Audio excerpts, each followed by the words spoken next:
I should have known something was off the second she walked into my office wearing a silk blouse, leather boots, and that smug, infuriating smile that always meant trouble.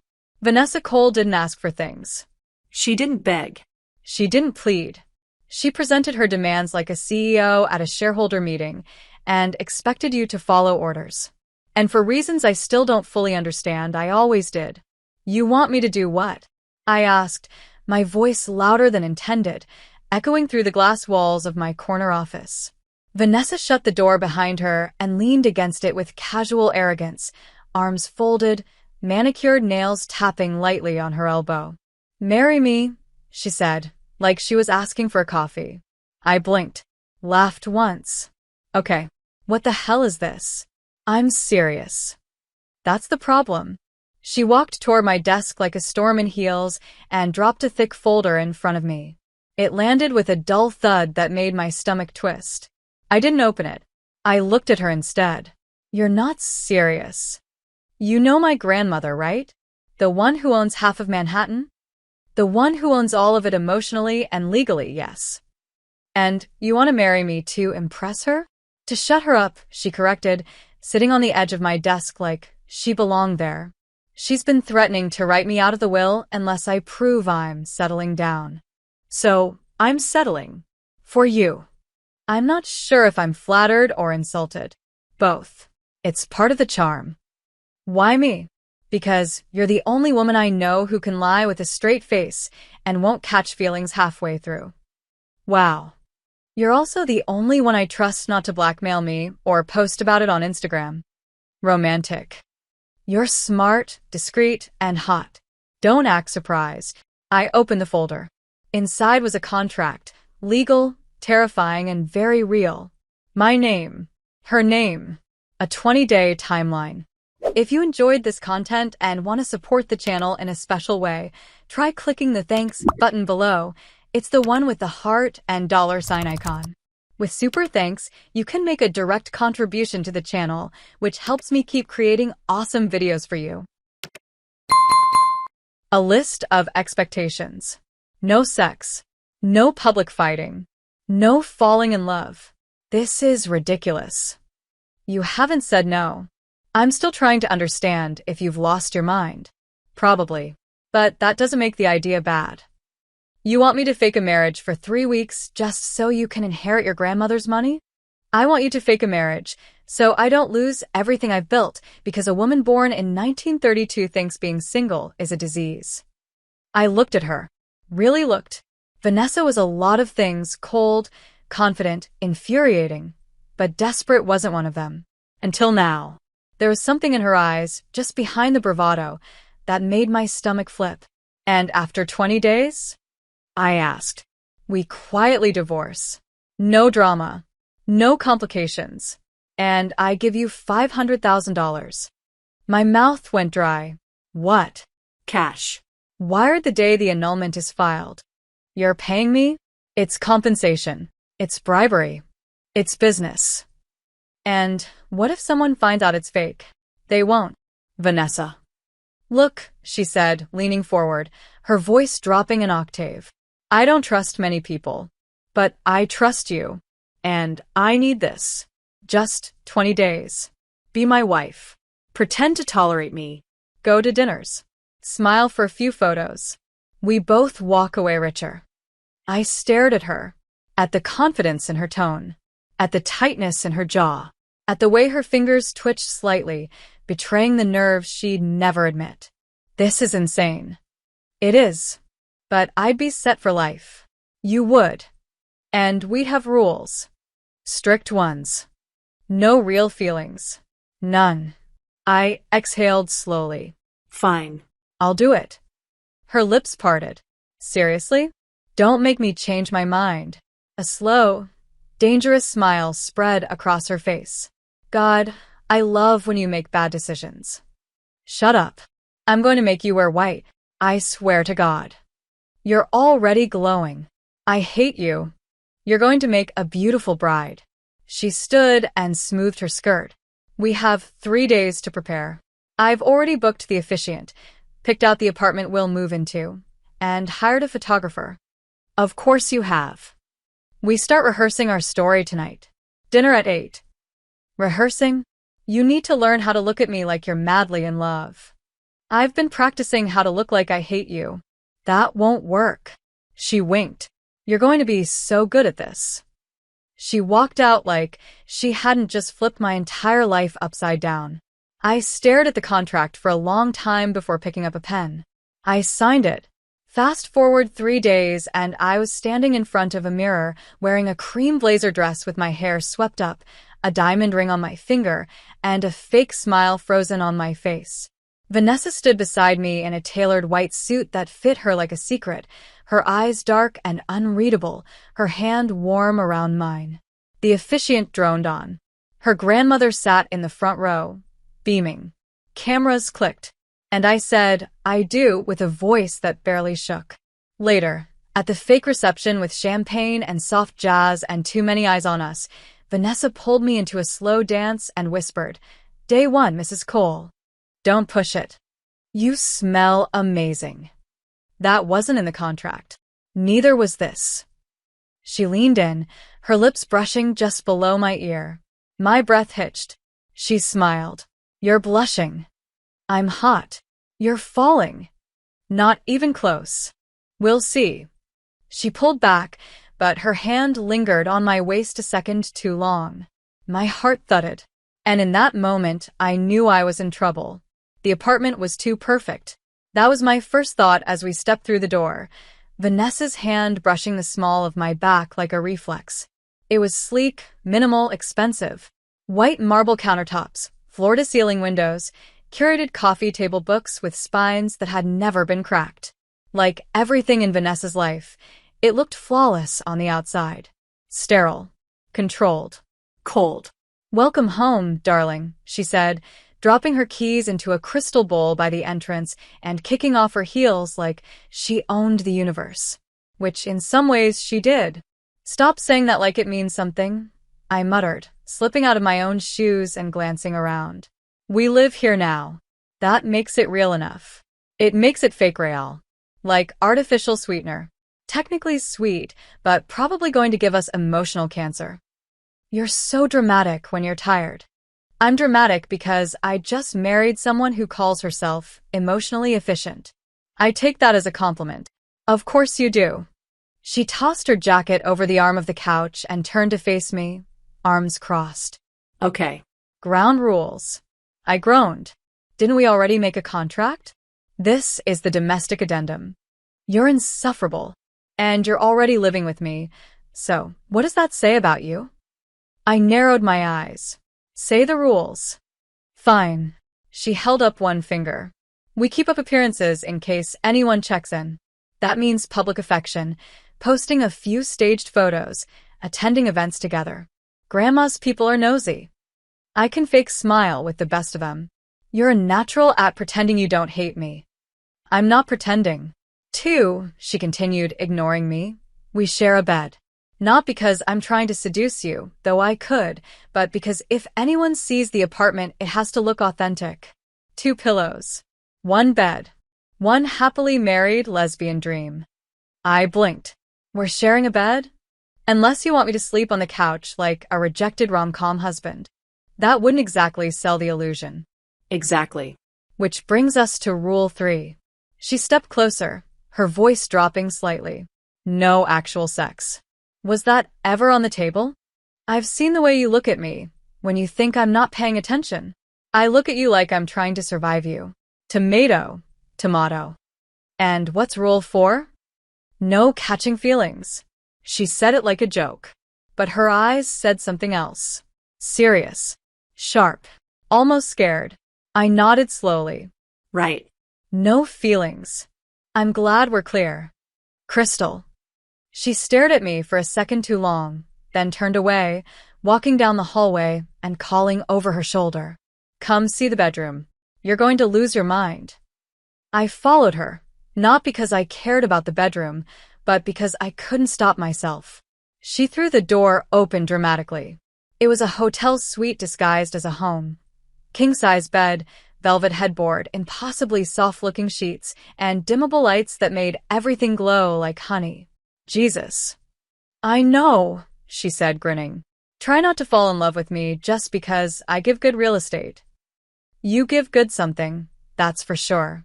She turned sharply, eyes wide. I blinked. Shit. Had I really said that out loud? I meant. You think I give good something? She repeated, voice low and amused. I meant the apartment. Too late. God. Day 1, and you're already flirting. That wasn't flirting. Then what was it? A mistake. Isn't that what this whole thing is?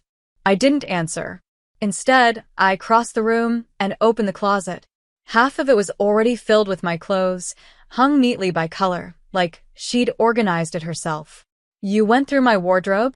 I had someone do it. I supervised. You own way too many black t-shirts, by the way. They go with everything.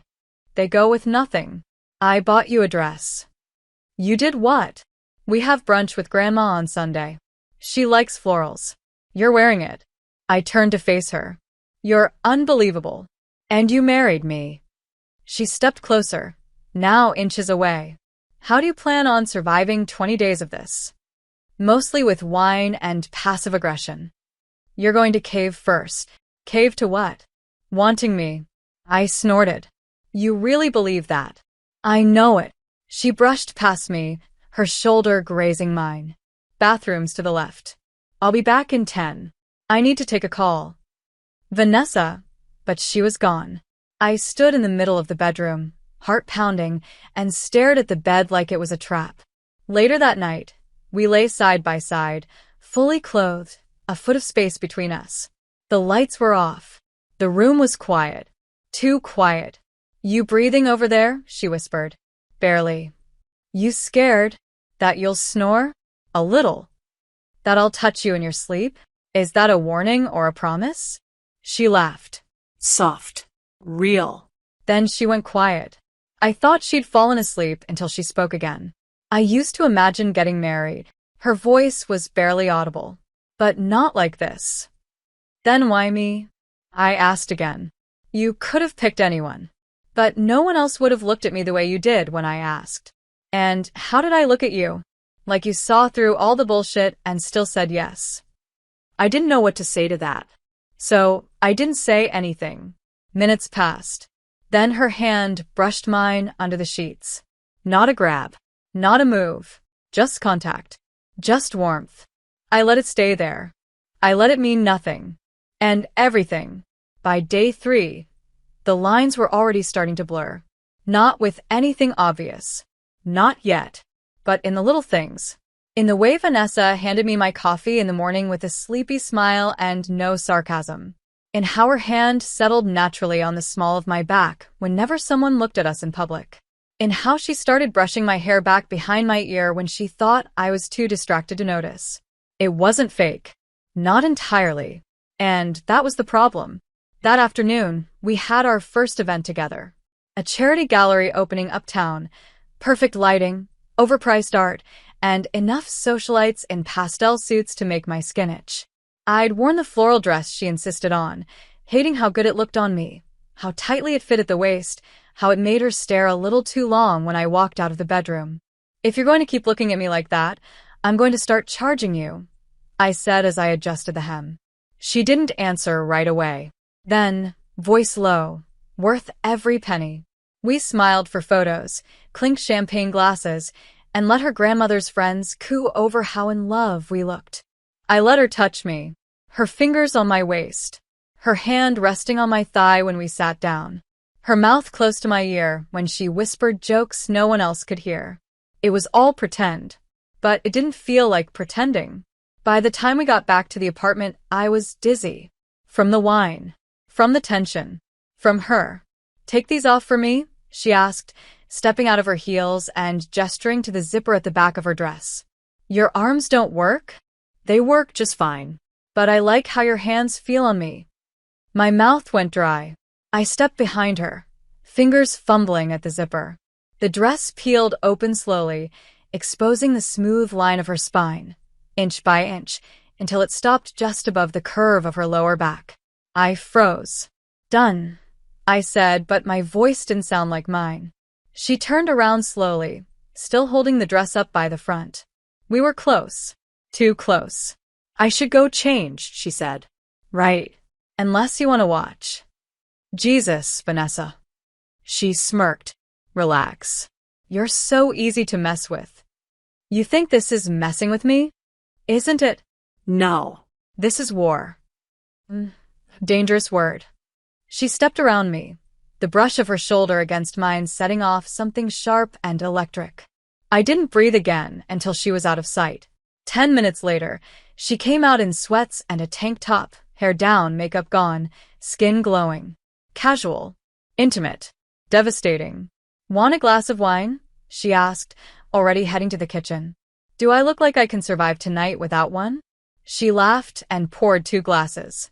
I took mine and curled onto the couch, trying not to look as restless as I felt. She sat beside me, legs folded under her, foot brushing my ankle. "So," she said, sipping slowly. How do you think we're doing? At the marriage? At the illusion?" "Too well." "That scares you. Doesn't it scare you?" "Yes." We were quiet for a moment. She turned toward me slightly. "You're easy to be around," she said. "You make this a less lonely than I thought it would be. You make it more confusing than I thought it would be." She tilted her head. "What's confusing?" "The way you look at me. The way you touch me. You said you could handle it." I lied. Her smile faded. She put her wine down. "Come here." "What?" "Just come here." She reached for me, slow, like I was something fragile. I let her pull me closer, until my back was against her chest and her arms wrapped around my waist. "You're shaking," she whispered. "You do that to me," I whispered back. Her lips brushed my shoulder, then my neck. I let out a breath I didn't realize I'd been holding. "We can't," I said. "It's in the contract. We wrote the contract. We can rewrite it." "Vanessa, tell me to stop." I didn't. I turned in her arms and kissed her. Hard. Desperate. Like I'd been holding it back for days and couldn't anymore. She kissed me like she needed it just as badly, hands in my hair, pulling me closer until we were a mess of limbs and breath and want. The world disappeared. It was just her. Her mouth. Her skin. Her hands under my shirt. Her body against mine like it belonged there. We didn't make it to the bedroom. We didn't even make it out of the living room. But just before we lost ourselves completely, she pulled back, forehead pressed to mine, eyes dark and serious. "If we do this," she whispered, "everything changes." "Everything already has," I said. But she didn't move. And neither did I. We sat there, tangled together, breathing hard, the heat between us still burning. But we didn't cross that line. Not yet. She kissed me once more, softer this time. Then pulled away. "Day 3, she said, voice hoarse. "And I already want to break every rule I made." I closed my eyes. Me too. And that terrified me more than anything. The morning after we almost crossed the line felt heavier than it should have. Not because of guilt. Not even because of the rules. It was heavier because everything between us had shifted, and we both knew it. Vanessa didn't say anything when she woke up. She just stretched beside me, her shirt riding up slightly to reveal a sliver of skin I'd memorized in the dark last night. Her eyes found mine, and something passed between us. Heat, tension, regret, maybe all 3, and then she rolled out of bed without a word. I watched her disappear into the bathroom and heard the water start running. I sat there staring at the ceiling, still tasting her on my lips, still feeling the weight of her body pressed to mine, her fingers tangled in my hair, her breath against my skin. My body remembered everything. My heart remembered more. We didn't talk about it at breakfast. She made coffee, buttered toast, sliced strawberries with surgical precision while I pretended to read the news on my phone. The silence between us wasn't cold. It was charged. Alive. Fragile. Every time our eyes met, I had to look away first. It was too much. I couldn't read her. I didn't know if she regretted it, wanted more, or was just trying to make it to day 20 without imploding. "We have that fundraiser tonight," she said finally, breaking the silence. "Black tie. You remember?" "Of course." I had a dress delivered to the apartment. It's in your closet. You really don't like letting me pick my own clothes. I like seeing you in the things I imagine you in. I glanced up and she wasn't smirking. She was just watching me, like she hadn't meant to say it out loud. I swallowed hard. Vanessa, I know. She looked away. We're not talking about last night. Maybe we should. Talking won't change what almost happened. No, but it might change what happens next. Do you want something to happen next? She asked quietly. I didn't answer, because I wasn't ready to say yes, but I also couldn't lie and say no. She stood, took her coffee, and disappeared into her office without another word. That night, the fundraiser was a blur of flashing lights, velvet ropes, whispered compliments, and too many champagne flutes. She wore black. Simple, sleek, devastating.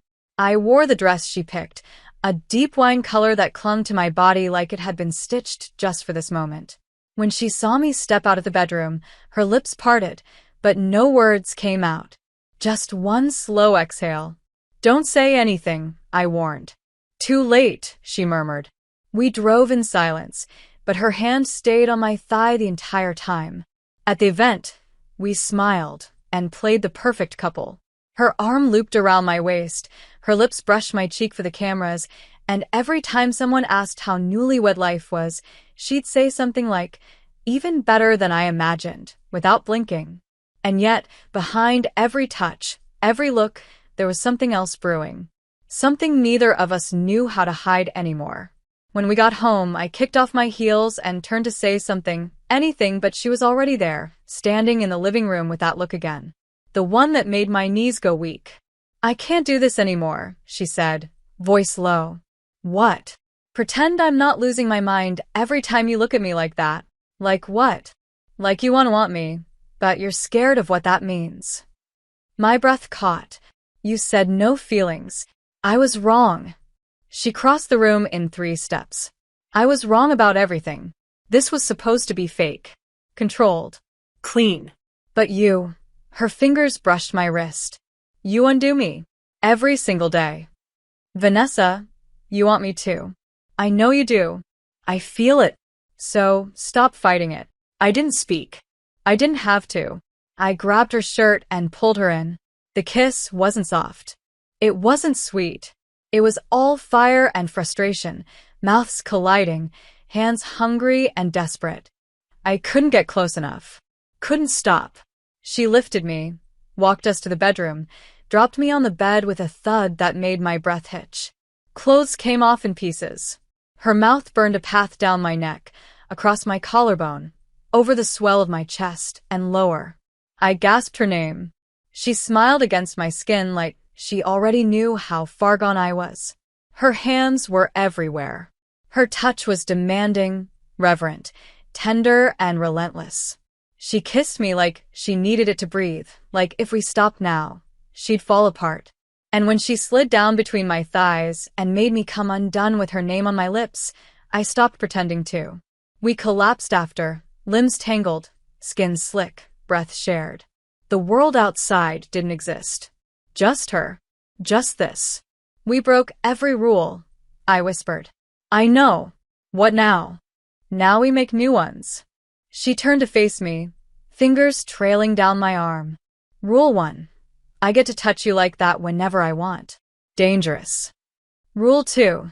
You stop pretending this isn't real. That might be harder. I'll help you. She kissed my shoulder. And rule 3. I asked. You don't run when this starts to feel like love.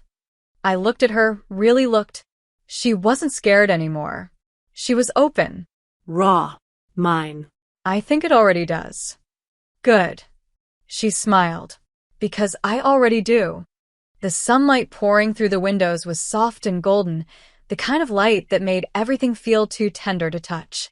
I blinked slowly, adjusting to the quiet warmth of the room and the way Vanessa's arm was still draped across my waist like she couldn't bear to let me go, even in her sleep.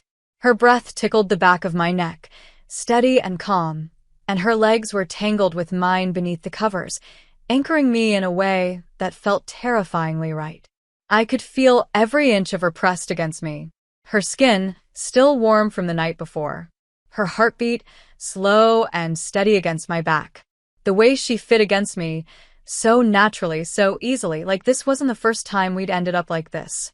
Like this wasn't supposed to be fake. I tried to keep my breathing even, like I wasn't awake yet, like I wasn't rethinking every second of what we did last night and what it meant. Because if I let myself think too hard, I knew I'd spiral. This wasn't the plan. The plan was clear. No sex, no feelings, no lines crossed. But we'd crossed them. No, shattered them, and now I was lying in a bed that wasn't mine with a woman who wasn't really mine either, even though it felt like she was. I thought maybe she'd wake up and pull away, that she'd laugh it off, brush it aside, call it a moment of weakness and go back to being sharp and untouchable. But she didn't. Instead, she pressed a lazy kiss to my shoulder and murmured, "You're overthinking again." I froze. "I can feel it," she said, voice thick with sleep. "Your body gets tense. You try to breathe quieter. Like I can't tell the difference between asleep you and spiraling you." I turned slightly, enough to see her face. Her hair was a mess. Her eyes half-lidded. She looked completely unguarded, completely real. And God help me, she was beautiful. "I didn't expect this," I whispered. "You mean last night?" "I mean how much it scared me that I didn't want it to stop." She exhaled, eyes on mine. "Then don't let it. This wasn't part of the deal." "Screw the deal." Her fingers brushed my cheek. "Let's call it a new clause. One where we have sex whenever we want." I tried to tease, but the words came out softer than I meant. "One where we stop pretending that it didn't mean something," she said. "Because it did. You know it did." I closed my eyes. "Vanessa, you don't have to say it back. Not yet. But I need you to know that for me, last night wasn't just about crossing a line. It was about finding out that I don't want this to be temporary anymore." The words lodged in my throat. I wanted to believe her. But fear is louder than hope. I sat up slowly, pulling the sheet around me. "You're good at getting what you want. You're charming and calculated and impossible to resist. But I don't want to be just another move in your game." She sat up too, her eyes steady on mine. "I'm not playing with you. You said that at the beginning. And I meant it. I didn't know it would feel like this. That you'd look at me, and I'd want to give you everything." My chest ached. "Then why are we still pretending? Why are we still calling this a deal?" "Because I'm scared too," she admitted. "Because this was supposed to be safe. Controlled. Now I look at you, and I forget where the performance ends." I didn't know what to say, so I kissed her instead. Slow, soft, nothing like last night. Her hand came up to cut my jaw, her thumb brushing my cheek, and when we broke apart, we were both breathless. "We should probably eat," I murmured. "You're deflecting. I'm hungry. You're running. And you're impossible. And yet here you are." We laughed, quiet and breathy, and climbed out of bed together. We moved around the kitchen like we'd been doing it for years. She pulled out eggs, I made coffee. She toasted bread, I sliced fruit. Everything between us had shifted, but the air still buzzed with something familiar. Something safe. She handed me a mug, and our fingers brushed, lingering just a second too long. "What do we tell people if they notice?" I asked. "About what?" "About us." "That we're figuring it out," she said. "That we're learning how to want something real. And if your grandmother finds out we weren't actually married at first?" "She won't care," Vanessa said, and for the first time, I believed her. We ate together on the balcony, sun on our skin, the city below us humming like background music. She told me about her week, about a gallery she wanted to take me to, about a dog she saw on the street that reminded her of me, small and feisty and impossible to ignore. I told her about a dream I had where we were married for real, and she got quiet for a moment before reaching for my hand. "What if we stopped calling this a 20-day marriage?" she said. "What if we just called it ours?" I blinked at her. "You want to keep pretending forever?" "No," she said. "I want to stop pretending altogether." My heart thudded. "And what happens on day 20? "We celebrate our first fake anniversary," she said with a grin. Then I take you to bed and show you how very real it is." I laughed, but it cracked slightly at the edges. "You're serious?" Deadly. I looked at her, this woman who had turned my life upside down with a contract and a smirk, and I realized I didn't want to go back to a life without her in it. Not even a little. I squeezed her hand. "Then we need a new plan. A better one? A real one." "I'm listening." "We stop counting days." "Done." "We stop pretending this isn't what it is." "Already stopped." "And we start acting like we're in something real." She leaned in, kissed me once, twice, smiled against my mouth. "We already are." The first time we made love after we stopped pretending didn't feel like a beginning. It felt like a quiet, inevitable arrival. There was no rush, no clumsy undressing, no biting urgency like before. It was slow, deliberate, devastating in its tenderness. Vanessa lit a single candle on the dresser and turned off every other light in the apartment, letting the flame flicker softly across her bare skin. The shadows danced on the curves of her body as she crossed the room to where I stood, motionless, breathless, watching her like I'd never seen anything more beautiful. And maybe I hadn't. "Come here," she whispered, not like a command this time, but a plea. I stepped into her arms like I was stepping out of my own skin. Her hand slid under my shirt, lifting it inch by inch, until it was gone, and I stood in front of her in nothing but trembling honesty.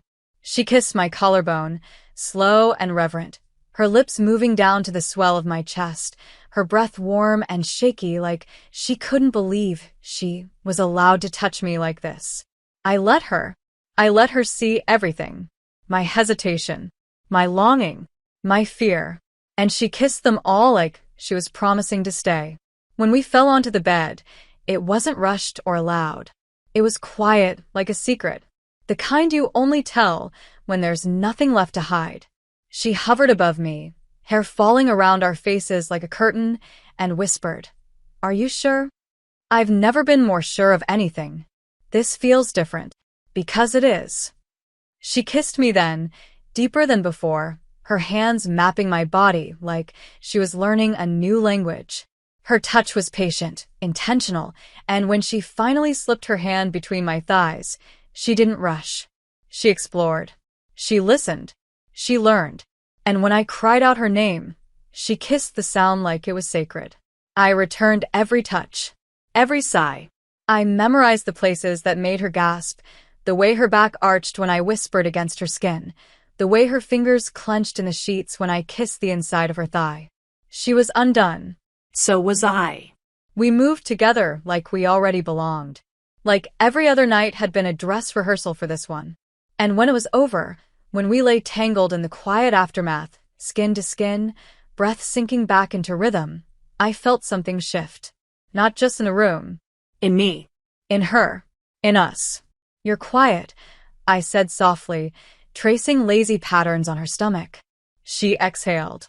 "I don't know how to be this version of myself." "Which version?" "The one who lets someone in." I looked up at her. Her eyes were distant, focused on some point on the ceiling like it might offer her an escape. "Vanessa, I'm used to having control. In everything. But with you, I don't. You don't have to control this." "I want to, but I can't, and that terrifies me." I shifted, resting my head against her chest.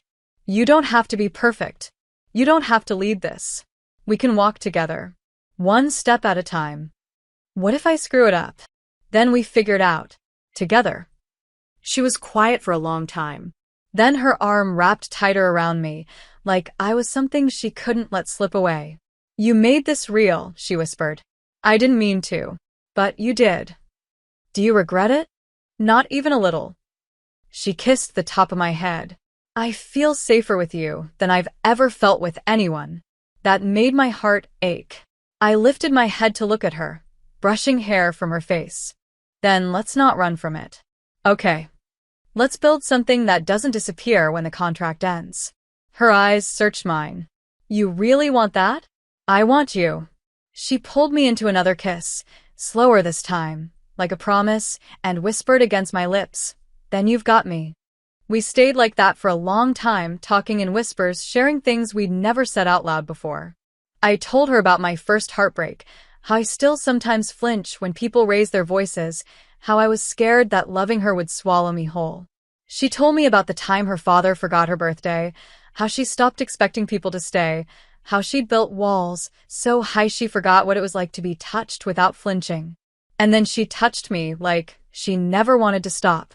And I let her. We fell asleep wrapped around each other, limbs tangled, breath shared. And sometime in the middle of the night, when I stirred awake, I felt her murmur something against my skin. At first I thought I imagined it, but then I heard it again. Barely a whisper. I think I love you. My eyes stayed closed. My body still. But my heart screamed. And I knew, without a shadow of a doubt, that I'd fallen too. I woke before her. The apartment was still wrapped in that hushed morning silence, the kind that made everything feel fragile and sacred. Light filtered in through the curtains, spilling across the bed in long, golden stripes. Vanessa's arm was still around my waist, her breath warm against the back of my neck, her body curved into mine like she belonged there. And maybe she did. Maybe she had all along. I stayed still, not wanting to wake her, not wanting to break whatever magic we'd created the night before. But then my heart thudded with the memory of what she'd whispered against my skin, half asleep, unaware I was even listening. I think I love you. It hadn't been loud. It hadn't been dramatic. It was the kind of confession that slips out when the guards are down, when the body tells the truth before the mind can stop it. And now I couldn't stop replaying it. Over and over. Did she mean it? Would she remember saying it? What would happen if I brought it up? Or worse, what if she didn't say it at all, and I just heard what I wanted to hear? I turned slightly in her arms, watching the slow rise and fall of her chest, the way her lashes fluttered in sleep, the softness of her lips parted just slightly. She looked so unguarded, so human, so not the Vanessa Cole I met that day in my office with a contract and a mission and zero intentions of falling in love. My fingers brushed her arm lightly. She stirred. Her eyes blinked open, slow and lazy, and when they found mine, she smiled. Morning. Morning, I said quietly. Her hand slid up to my cheek, thumb brushing my skin. You're staring. Just thinking. Dangerous. Always. She leaned in and kissed me, soft, familiar, warm. Like we'd been doing this forever. What's going on in that beautiful head of yours? She murmured. I hesitated. Do you remember what you said last night? Her eyes searched mine. Then something flickered. A pause. A hitch in her breath. What did I say? I didn't answer. I watched her face shift, realization dawning. She sat up slightly, pulling the blanket with her. I said it, didn't I? I sat up too. You did. Shit. So, you do remember. I didn't mean to say it like that. Not then. Not when you were sleeping. You weren't supposed to say it at all? I didn't plan it. It just slipped out. My chest ached. Do you regret it? No, she said quickly. God, no. I didn't want to scare you. You didn't scare me. You're lying. I'm terrified, I admitted. But not because you said it. Because I felt it too. And I didn't know what to do with that. She reached for my hand under the covers, threading her fingers with mine. Then let's just be scared together. We sat like that for a long time, letting the silence speak for us. Finally, I leaned in and kissed her again, deeper this time, letting the truth in her words settle into my bones. After a while, we got up and made breakfast, moving around each other like we'd done it 100 times before. She toasted bagels. I made coffee. She stole the jam I liked and smeared it on both halves of her bagel just to annoy me. I shoved her with my hip, and she laughed. But beneath the playfulness, something softer pulsed between us. Every glance lingered. Every touch felt electric. When we sat down to eat, she reached across the table and took my hand again. So, she said slowly, what happens now? We stop counting days. That's your answer to everything. Because it's true. She smiled, then looked away.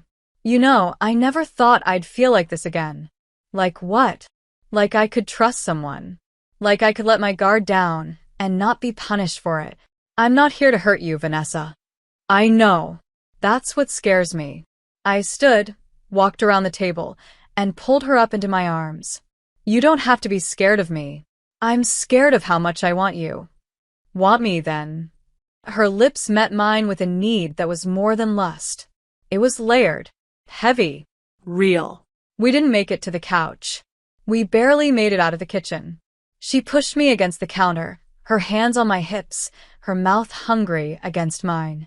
And when she lifted me onto the cool marble surface, I let my legs wrap around her, pulling her closer, letting everything else disappear. We moved like we knew each other. Like we weren't learning anything new, but remembering what had always been there. Afterward, as we lay curled together in a sun-drenched pile on the floor, she whispered, I meant it. Meant what? That I love you. I turned my head to look at her. Good. Why? Because I think I'm falling in love with you too. Her smile was soft, almost shy. Think. I kissed her again, slow and deep, then pulled back just enough to whisper, I know. Vanessa was gone when I woke up. Not in the sense that she disappeared. Her scent still lingered on the pillow beside me, her phone still buzzed occasionally on the nightstand, and the necklace she always wore was resting in the little ceramic dish she kept near the sink. But she wasn't there, and that absence echoed through the apartment louder than her footsteps ever could. It was the first time I'd woken up without her in days, and I hated how quickly my chest tightened with the loss. A note lay folded on the kitchen counter. Call at the gallery. Back before lunch. Left you the last croissant. See how much I love you? V. I smiled despite the dull ache building in my throat. We hadn't defined what we were doing anymore. There was no countdown, no strict contract, no rulebook. Just feelings. Just us. And somehow, that made it scarier. I made coffee, toasted the croissant she'd left me, and sat at the table in silence, trying to ignore the growing pit in my stomach that whispered she was too good to be true. That this was all temporary, no matter how real it had started to feel. That maybe I'd fallen harder, faster, and I was already too far gone. My phone buzzed. Vanessa, just sold 2 pieces. Be proud of your wife. I texted back. So proud. Do I get a reward? Her reply was instant. Vanessa, I can think of a few ways to thank you properly. I felt heat rise in my cheeks and quickly typed, You're lucky I'm alone right now. She sent back a winking emoji and then nothing for a while. I tried to focus on work, but failed miserably. I kept checking the time, counting the minutes until she came home, until I could touch her again, see her eyes, hear her voice in real life instead of echoing in my head. I missed her more than I should have after only a few hours apart, and that terrified me more than I wanted to admit. Just after noon, the door opened and she walked in, holding 2 iced coffees and a bag that smelled like cinnamon. I brought peace offerings, she said, kicking the door closed behind her. And sugar. I didn't answer. I just crossed the room and kissed her. Hard. Desperate. Like I needed her to quiet the thoughts spiraling in my head. She kissed me back instantly, dropping everything on the table so she could pull me closer. Her hands gripped my hips, my neck, my hair, and I let myself get lost in her mouth. Whoa, she whispered when we finally came up for air. Hi. Hi, I breathed. You missed me. More than I should have. That's not possible. I took a step back, suddenly unsure. Vanessa, what are we doing? Her brow furrowed. What do you mean? This. Us. We say we're not counting days, but I feel like I'm waiting for a shoe to drop. Like at any moment, you're going to tell me it was all fun, thanks for the memories, and walk away. Her face softened instantly. She reached for my hands. Hey. I'm not going anywhere. But you've done this before. Relationships. People. And they've all ended. Because they weren't you. That hit me square in the chest. You say that so easily. It's not easy. I've just never meant anything more. What if I love you more than you love me? Then I'll spend every day catching up. Vanessa, no, she said firmly, cupping my face. I don't want to live in fear of this ending. I want to live in the middle of it. With you. My throat tightened. You really mean that? I want to take you out on real dates. I want to stop pretending we're pretending. I want to tell people you're mine, and not have to follow it up with a wink and a joke. I want to wake up next to you, and not count the days, not even think about counting. I just want the rest of whatever this is, however long it lasts, and I want it with you. You're going to ruin me, I whispered. Good, she said, then kissed me again. That afternoon, we lay on the couch with her head in my lap, her fingers lazily tracing patterns on my thigh. Tell me something you've never told anyone, she said softly. Anything? Anything. I hesitated, then said, when I was 12, I wrote a letter to myself and buried it in my backyard. I promised future me that by 30 I'd be married, have a dog, and never cry over people who didn't love me back. And I'm not married, I don't have a dog, and I'm trying not to cry right now. She sat up, brushing hair behind my ear. I love you back. You don't have to cry alone anymore. I kissed her, slow and deep, like I could pour every broken piece of myself into her mouth and she'd hold them all together with her hands. That night, we made love again. Slower. Deeper. Not because we had to, not because it was passionate or urgent, but because it was safe. Because it was home. And when we collapsed together in the dark, sweaty and breathless and tangled, she whispered, let's never stop choosing this. I whispered back, never. But something deep in my chest warned me, things this perfect didn't last forever. And part of me was already bracing for the fall. It started with distance. Subtle. Almost imperceptible. Vanessa still kissed me in the morning. She still brought me coffee and stole the covers and traced lazy circles on my skin when we lay in bed. But something had shifted. I felt it in the way she hesitated before speaking, in the way her eyes darted away when I said something too honest. I told myself it was nothing. We were fine. We were happy. Weren't we?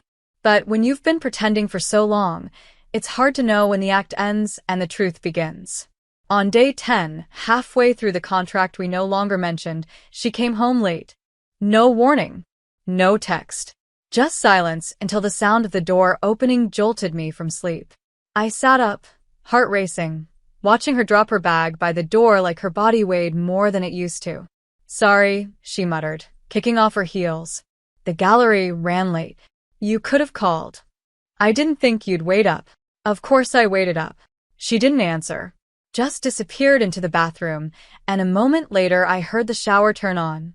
I stared at the spot she'd just stood in, heart pounding, chest tightening. Something was wrong. I just didn't know what. The next morning, she was gone again before I woke. No note this time. No coffee. Just a cold, empty apartment and a sinking feeling in my stomach I couldn't shake. I tried to distract myself with work, errands, cleaning, anything to keep from checking my phone every 2 minutes. Nothing. No calls. No texts. No Vanessa. When she finally walked in that night, I was already sitting on the couch, hands clenched in my lap. She froze when she saw me. Hey, she said cautiously. Hey. You're mad. I'm scared. That got her attention. She sat across from me, elbows on her knees, fingers laced. Talk to me. I don't know how to do this, I said quietly. I've never been in something that feels like it could break me. Then let's not break it. I don't know if we're even still holding it together. You are everything I want, she said instantly, voice low and sharp. I don't want anyone else. I don't want to go back to being alone. But I don't know how to be in this and not screw it up. Then screw it up with me. Her breath caught. I don't want to lose you. Then stop disappearing. I'm scared, she admitted, her voice cracking, of how much I need this. How much I need you. I've never let anyone this close before, and it's overwhelming. Do you want out? No, then let me in. She crossed the room and knelt in front of me, resting her forehead against mine. I'm sorry, she whispered. I've been trying to control something that isn't supposed to be controlled. I cupped her face. You don't have to hold it all together. I'm here. We're in this together. Her lips met mine, slow and sweet, and when she pulled me into her lap on the floor, I held her like I never wanted to let go. We stayed there for a long time, not speaking, just breathing each other in. That night, we didn't make love like the other nights. It wasn't slow or soft. It was desperate. Raw. Like we needed to prove something to ourselves, to each other, to the fear still clawing at the edges of what we had.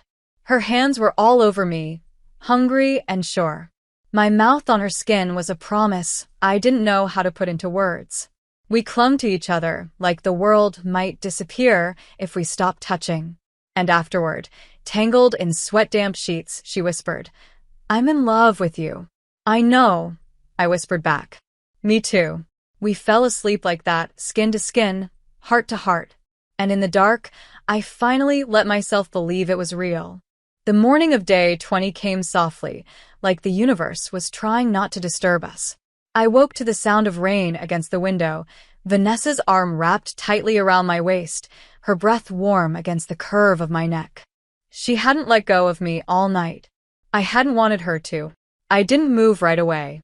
I just lay there, memorizing the way her fingers were curled around mine beneath the covers, the way her body fit so perfectly against my back, the rhythm of her chest rising and falling with mine.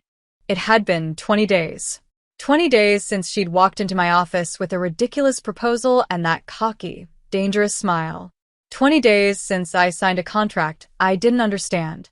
20 days since pretending somehow turned into the most honest thing I'd ever known. She stirred behind me, then kissed my shoulder before her voice broke the quiet. "It's today." I rolled onto my back, so I could see her face. "It is." Her eyes searched mine. "How do you feel?" "Like we should tear up that contract." She smiled, but there was a flicker of uncertainty beneath it. "I keep thinking about how this started, what it was supposed to be, and then I look at you, and I can't imagine letting it end." "It doesn't have to. But technically, today was supposed to be the last day. The end of the deal. Then, let's end the deal. You want to break it?" "I want to replace it." I slid out of bed and crossed the room, pulling a drawer open and retrieving the worn contract we'd both signed what felt like a lifetime ago. I held it out to her. This was a lie that became the most truthful thing I've ever felt. "Let's destroy it. Together." She climbed out of bed, wrapped in the sheet, her eyes never leaving mine. I handed her the paper. She looked at it for a second, then reached for a pen from the nightstand. In bold, black ink, she scribbled across the front, "We don't need this anymore." I took it from her, folded it once, and tore it clean down the middle. "So what now?" she asked, voice quieter, vulnerable in a way I rarely saw. "Now we write something new. Together? Always." She crossed the room and kissed me, slow and deep, her fingers tangling in my hair. "Marry me," she whispered. I pulled back just enough to see her face. "We already did that." "No, I mean really. No contract. No deadline. Just you and me and something that's real." My heart stopped, then raced, then melted completely. "Are you serious?" "I've never been more serious about anything in my life." "You want to marry the woman you tricked into a fake wedding?" "I want to spend the rest of my life proving to you that I was never faking anything." "Then yes," I breathed. "Yes, Vanessa. 1,000 times yes." She laughed, kissed me again and then again, until we were both laughing and crying and breathless, wrapped in each other like a promise. The next few weeks passed in a blur of planning and quiet joy. We told her grandmother the truth. Well, parts of it. That we'd rushed into things, that it hadn't started the way it should have, but that we were in love now. Truly. Fully. And that we wanted to do it right. Her grandmother had just smiled knowingly and said, "Sometimes you have to fake it to find what's real."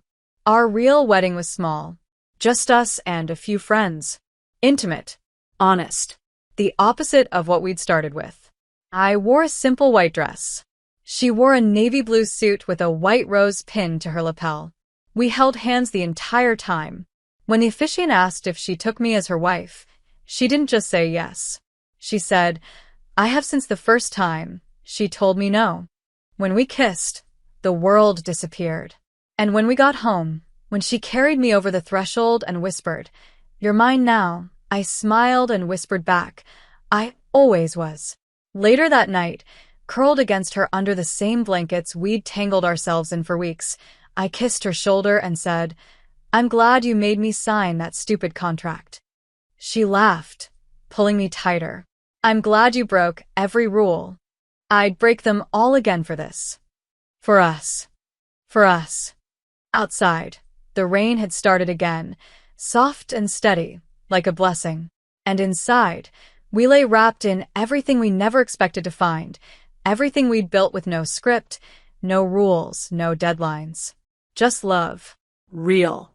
Wild. Ours. Thank you so much for your support, whether it's by liking, commenting, sharing, or sending your super thanks.